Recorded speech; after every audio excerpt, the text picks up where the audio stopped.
Chẳng ông à ca đã bom có mấyខ្លះដែរវាចេះតែងើបអង្គុយចឹងងើបឡើងងឹតមុខ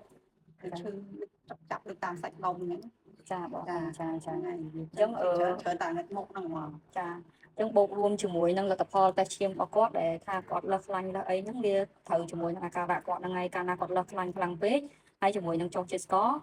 ទី1ចុះជាតិស្ករអាចធ្វើឲ្យគាត់អាណិតមុខហ្នឹងហើយអស់កម្លាំងលះលហើយអាការដែលគាត់លើសជាតិខ្លាញ់ហ្នឹងអាចធ្វើឲ្យគាត់រៀងខប់រៀងឈឺសាច់ដុំហ្នឹងហើយអញ្ចឹងឆ្នាំដែលឲ្យយកទៅញ៉ាំនេះបូករួមជាមួយនឹងរបបអាហារមួយចំនួនដែលគាត់ត្រូវតមដែររបបអាហារដែលអ្នកលើសខ្លាញ់គាត់ត្រូវតមមានដូចជាគ្រឿងក្នុងសត្វគ្រឿងក្នុងកលៀនថ្លើមចាកលៀនថ្លើមកោះអីហ្នឹងគឺគាត់ត្រូវតមទី1ទី2ស្បែកសត្វស្បែកស្បែកសត្វគ្រប់ប្រភេទស្បែកជ្រូកស្បែកគោស្បែកមាន់អីហ្នឹងក៏គួរតែតមដែរចាសាច់ក្រកសាច់ជ្រូក3ជាន់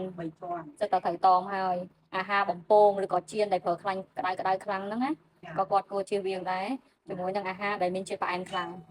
អាហារដែលមានជាតិផ្អែមខ្លាំងក៏អ្នកលើសខ្លាញ់គួរជៀសវាងដែរណាហើយពួកយើងញ៉ាំផ្អែមអីទេអានេះបើដោយសារតែគាត់ខ្វះជាតិស្ករតែអាហារដែលជាតិដែលដូចជាផ្អែមខ្លាំងហ្នឹងខ្ញុំនិយាយទៅលើដូចពួកតរ៉េនដូចរបស់អីដែលផ្អែមអីដែលផ្អែមដិតហ្នឹងណាកំប៉ុងផ្អែមចាដូចជានំសូកូឡានំអីក៏អញ្ចឹងដែរក៏គាត់ចាគ្រឿងកំប៉ុងអីក៏គាត់គួរកាត់បន្ថយដែរយើងមិនឲ្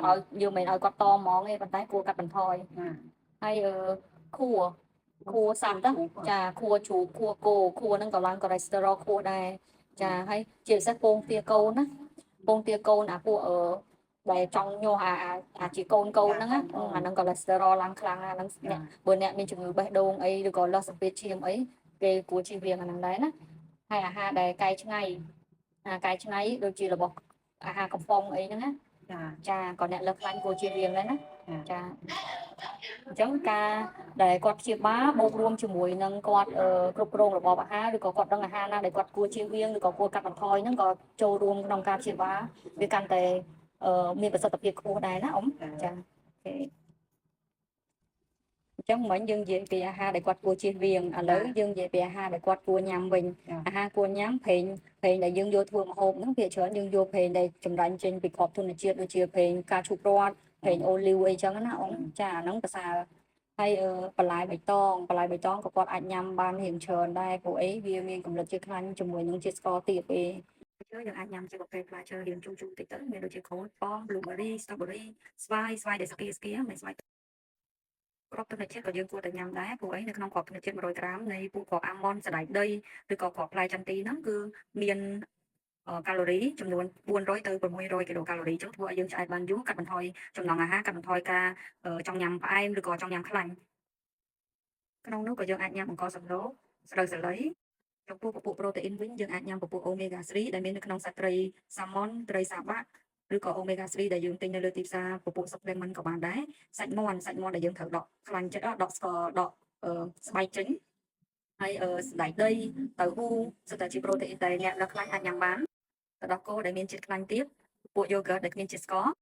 ពិសេសគួរតែញ៉ាំរបបអាហារណាដែលមានជាតិកសិស័យ fiber ដែលជំនួយដល់ការដុតរំលាយជាតិខ្លាញ់ឬក៏ការរំលាយអាហារបានល្អ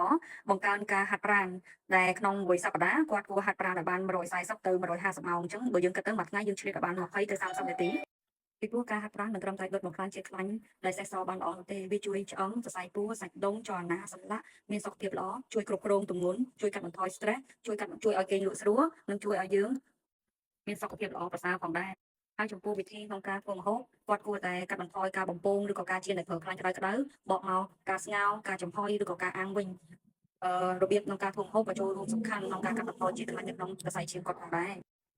បើអ្នកទាំងអស់គ្នាមានចំណងទាក់ទងជាមួយនឹងការគ្រប់គ្រងរបបអាហារក៏ដូចជាការគ្រប់គ្រងជាតិខ្លាញ់អាចខមមិននៅក្នុងវីដេអូនេះបន្ថែមបានខ្ញុំនឹងបកស្រាយផ្សាយជួបគ្នានៅវីដេអូក្រោយបាយបាយ